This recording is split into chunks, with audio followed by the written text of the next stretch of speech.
mahilig talaga kami sa lechon manok, sa liempo. Hanggang sa napag-isipan namin, sir, na magtayo na lang kami ng sariling lechonan namin. Kahit maliit, pinag-aralan po talaga namin mabuti yun, sir. Sa paglilechon, hanggang sa pagtitimpla, hanggang sa nakuha namin yung tamang timpla. Maraming nagsasabi, kasing lasa daw siya ng may kilalang lechon. Hindi naman sa pagmamalaki ko, pero pag natikman po ninyo, ay talaga hong mapapasabi ho kayong masarap po talaga at sulit po sa presyo. Ganda ng pagkaluto ng manok nila no?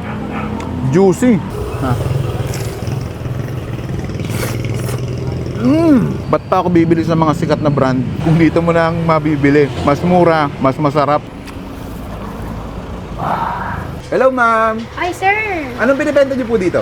Lechon manok po, tsaka liempo. Lechong manok at liempo. Magkano po sa lechong manok? 270 lang po. 270 lang. Yes po. Sobrang laki ng lechong manok nyo. Hindi ba kayo lugi sa ganyan, ma'am? Yun nga po, maraming nagsasabi. Pero hindi po kami lugi. Pangmasa po yung presyo namin. Okay. Sa liempo po, magkano po ang presyo nyo? 200 po, sir. Isang slab na ganyan, 200. Yes po. Bukod po doon, ano pang ibang binibenta nyo dito? Meron po kaming pork sisig, may chicken sisig, tsaka meron din po kami sa kabila, fried chicken. Fried chicken. Crispy po yun, sir. Okay, magkano sa ano, ma'am? Sa fried chicken po? May tig 20, 25, and 60 po yung pitcho. May rice na sa 60 pesos. Additional pa 15 pesos sa rice. May additional. Okay, sige sir, pa-order nga po ako ng ano, kalahati lang, lechong manok.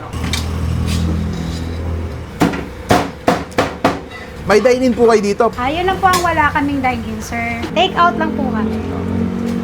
Yan. Anong pangalan po nitong lechonan nyo? Boss Ong, lechon manok po. Sino po si Boss Ong? Ayun, si Boss Ong.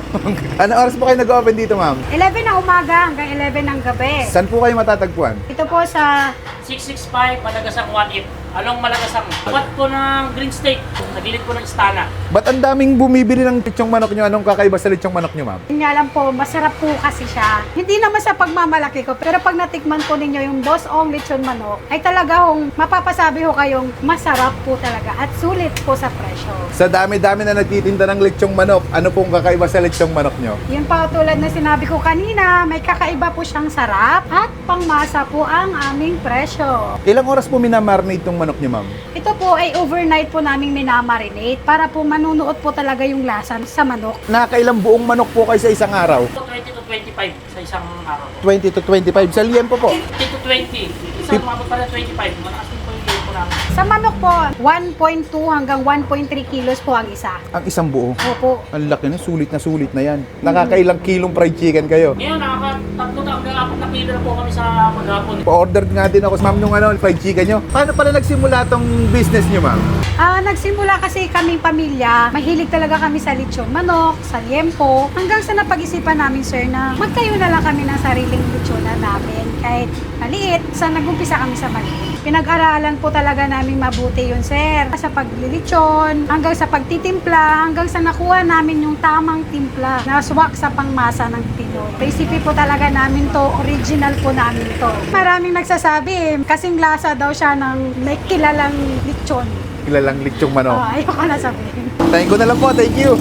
Thank you po, sir. At ay mga kaabangers, nandito tayo ngayon kay Boss Ong lechong manok and liempo. Ayan, titikman natin. Grabe, sobrang mura ng lechong buo nila dito. Lampas 1 kilo, 270 pesos lang. Kaya binili ko kalahati lang kasi hindi ko na mauubos to. Pag kalahati, 140 pesos. Meron din sila ditong liempo, 200 pesos naman yung buo. Ayan, tikman natin. Tikman muna natin yung liempo. Grabe. Kaya tayo.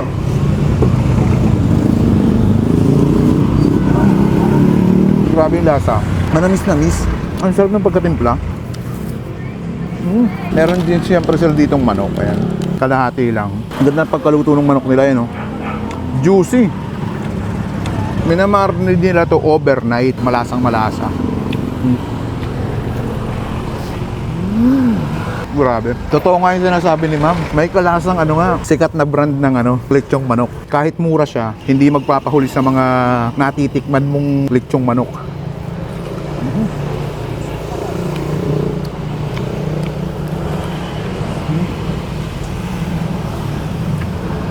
Sulit na ito.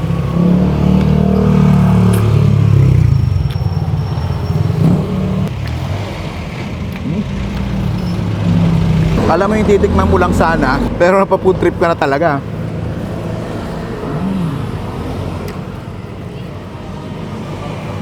Sarap. Grabe daw. Kung malapit ako sa Imus, nako.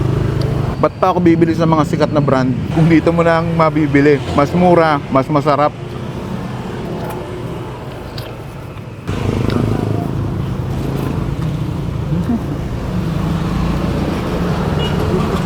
Grabe.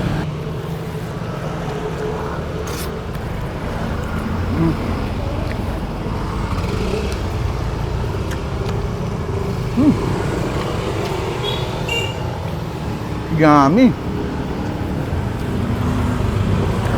Ito yung kalahati. Titikman ko lang sana eh. Ha.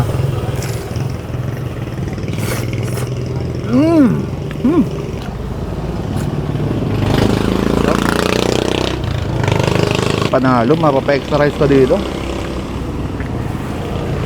Tama yung ano, liempo nila. Malambot, malasa, malutong ang balat. Mainit yan. Wala ka nang hahanapin pa.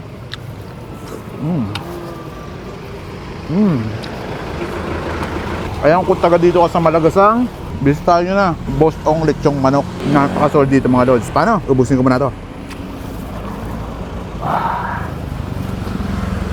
Yun.